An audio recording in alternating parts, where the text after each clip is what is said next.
September 1988. Bob Crippen deems that the shuttle is fit for flight again. And when the newly revamped spaceship reaches for the skies, a whole new era of groundbreaking achievements begins.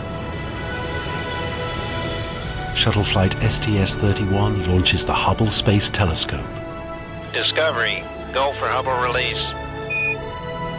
Which later goes on to unveil the universe in awe-inspiring detail.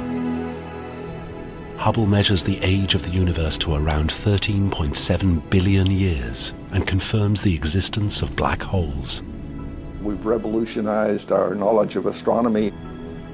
Now that alone could justify the space shuttle. We've managed to build an international space station that is an engineering marvel.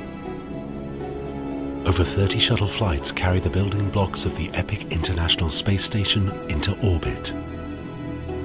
At £108 billion, it is by far the most expensive object ever built and spans 60 meters. It's big enough. You can find a quiet place by a window somewhere and be alone if you need to be. We're learning how to work on a big project internationally, in space, and the goal from the very beginning is someday to work together as a team to go to other planets.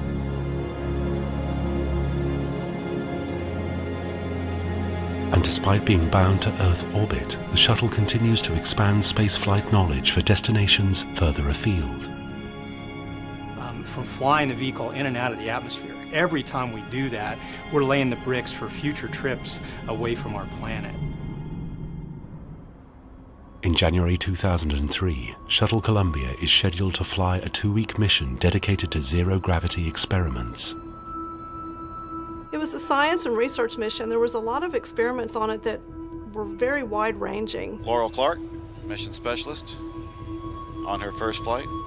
And worked a lot of different shuttle missions, but it was a personal launch because my wife was on it. A few days before launch, Laurel Clark films a tour around the shuttle for her son Ian. Hi, Claire. I love you. I'll see you soon. It won't be that long. She was excited it was a science mission and that she was going to get to practice a lot of the things that she'd spent a lifetime learning about. And then goes streaming past the commander and the pilot. Columbia's commander is Rick Husband. I talked to him on the phone the morning of the mission, and he was very excited. The weather was absolutely beautiful and perfect. Commander Rick Husband and mission specialist Laurel Clark, and you can see Husband climbing in somewhat difficult, cramped quarters there. 10, 9, 8, 7. We have a go for main engine start. 5, 4, 3, 2, 1. We have booster ignition and liftoff of Space Shuttle Columbia with a multitude of national and international space research experiments. Houston now controlling the flight of Columbia, the international research mission finally underway.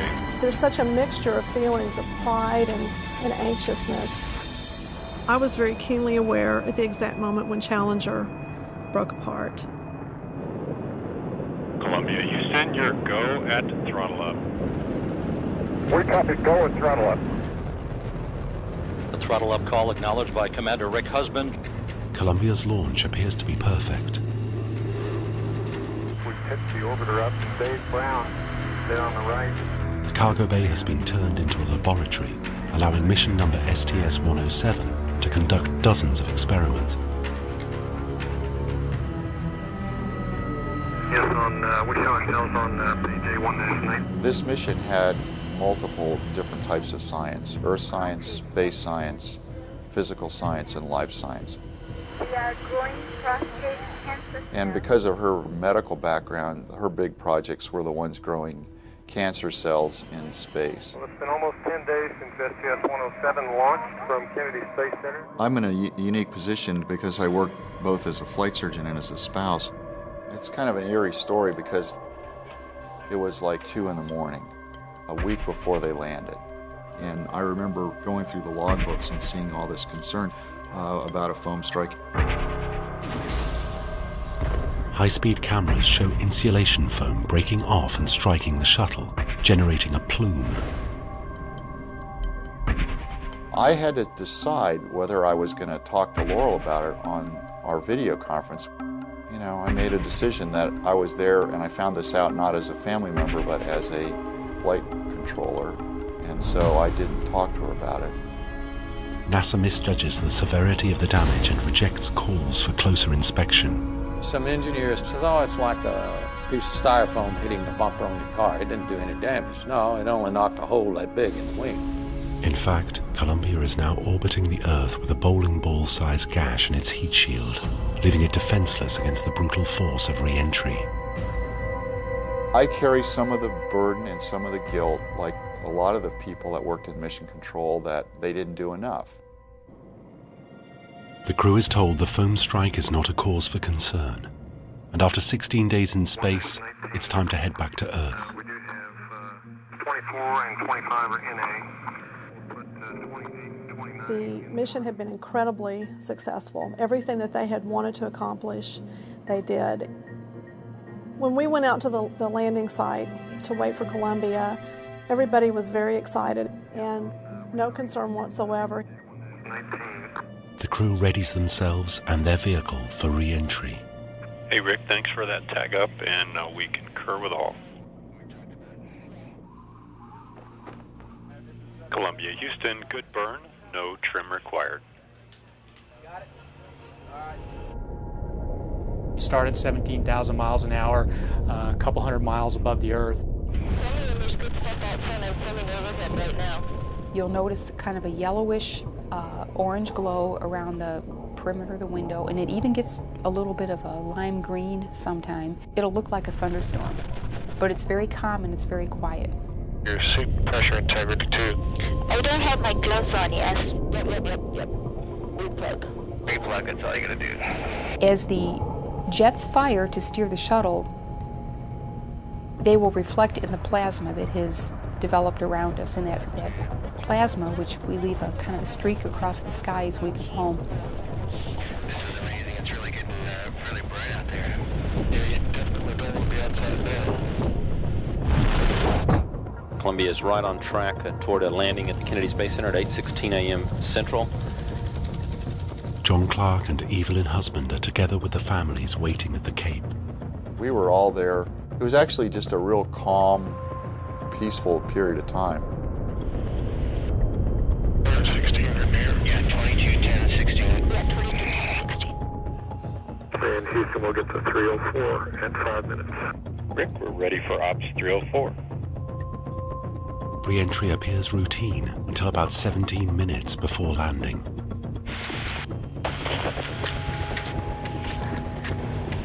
Ecom. FYI, I've just lost 4 separate temperature transducers on the left side of the vehicle, the hydraulic return temperatures. And I said, whoa, that's not normal. And Columbia, Houston, we see your tire pressure messages, and we did not copy your last. Instrumentation, Max?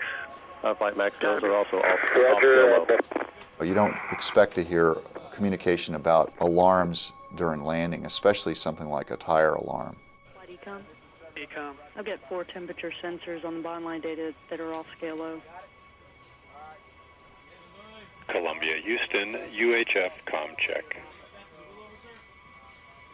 Then the Capcom trying to call the shuttle, and all you heard was comm check. 12.5 minutes to touchdown, according to clocks in mission control. And the most sickening thing was at the moment when that clock went to 0. And I was aware that they weren't going to land. And I just got an absolute clenching, horrible feeling in my gut. Fido, when are you expecting tracking? 1 minute ago, flight. We do not have any valid data at this time. Yes, sir. Okay.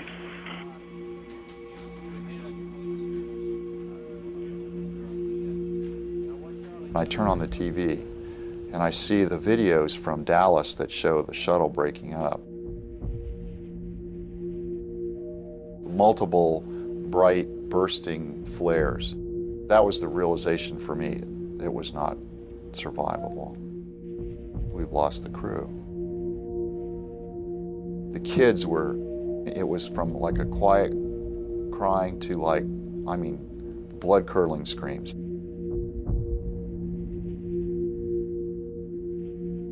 I'll remember that for the rest of my life.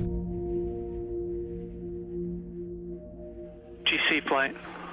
Flight GC. Lock the doors. Copy. No phone calls, off-site, outside of this room. Our discussions are on these loops, on the recorded Davis loops only.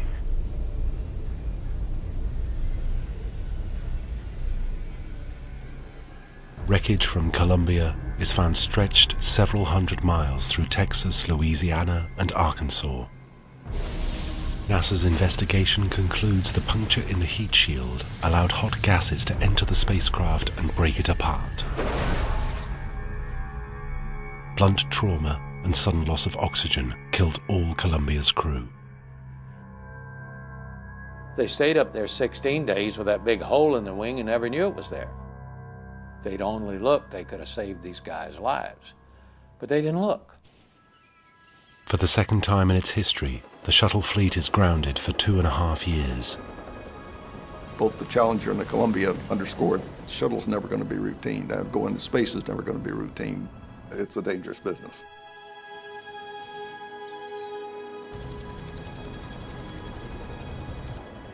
When we have tragedies, we have to absorb the lessons of those failures, we have to correct the mistakes that were made, and we have to move on.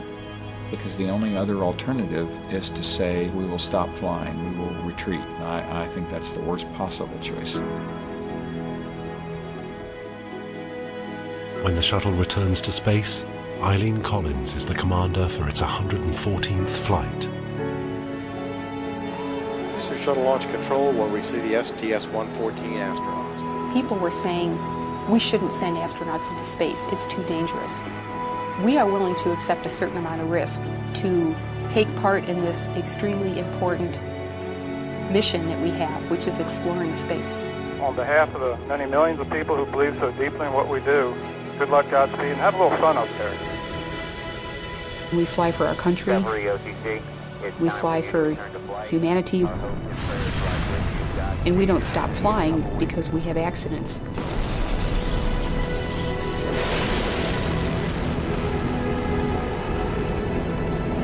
This launch marks the start of the shuttle's final chapter. Liftoff of Space Shuttle Discovery, beginning America's new journey to the Moon, Mars, and beyond. NASA's workhorse is set to retire in 2010, but it marks only the beginning of the space age. Half a century after space travel began, we are reaping great rewards from exploration. Science has made a giant leap forward, and we've learned that there are no limits, but there is a cost. Risk is the price of progress. You have to find the people capable of managing that risk and continue to move forward. Through both glorious triumphs and heartbreaking tragedies, NASA's drive to explore is empowered. Explorers are an inspiration to the young people to attain greater and greater significant challenges in their lives. You could actually accomplish something that has been thought about for hundreds of years by all sorts of poets and astronomers. The human spirit is to go explore and to see what's out there.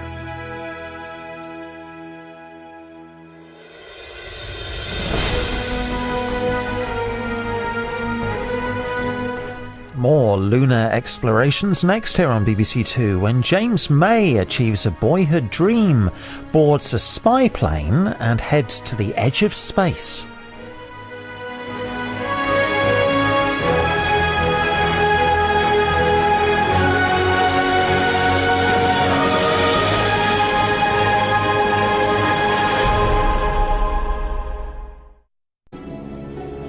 Over 30 shuttle flights carry the building blocks of the epic International Space Station into orbit. At £108 billion, it is by far the most expensive object ever built, and spans 60 meters. It's big enough. You can find a quiet place by a window somewhere and be alone if you need to be. We're learning how to work on a big project internationally, in space, and which later goes on to unveil the universe in awe-inspiring detail. Hubble measures the age of the universe to around 13.7 billion years and confirms the existence of black holes. We've revolutionized our knowledge of astronomy. Now that alone could justify the Space Shuttle. We've managed to build an international space station that is an engineering marvel. September 1988. Bob Crippen deems that the shuttle is fit for flight again. And when the newly revamped spaceship reaches for the skies, a whole new era of groundbreaking achievements begins. Shuttle flight STS-31 launches the Hubble Space Telescope. Discovery, go for Hubble release. In January 2003, Shuttle Columbia is scheduled to fly a 2-week mission dedicated to zero-gravity experiments. It was a science and research mission. There was a lot of experiments on it that were very wide-ranging. Laurel Clark, mission specialist, on her first flight. And worked a lot of different shuttle missions, but it was a personal launch because my wife was on it. The goal from the very beginning is someday to work together as a team to go to other planets.